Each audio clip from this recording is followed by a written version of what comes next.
লাচুং ঢুকতে না ঢুকতেই আমরা চা খাবো করে রব উঠালাম।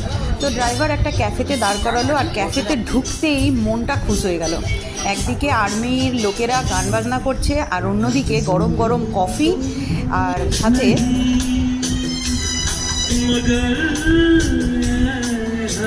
অবশ্যই বিস্কুট আর এনাদের গান।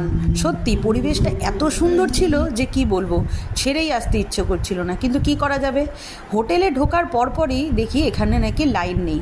শুনলাম অক্টোবর মাস থেকে নাকি এখানে লাইনের খুবই প্রবলেম হচ্ছে। রাতের বেলায় থাকে তো দিনের বেলায় থাকে না, তো দিনের বেলায় থাকে তো রাতের বেলায় থাকে না। কি আর করা যাবে, ইনভার্টারের ছোট চার্জার লাইটেই গপুবাবুকে দিয়ে আমরা ঠান্ডায় কাঁপতে কাঁপতে চলে এলাম নিচে চা খেতে। চা খেয়ে রাতের খাবার টাবার একবারে খেয়ে ঢুকে গেছি লেপের তলায়।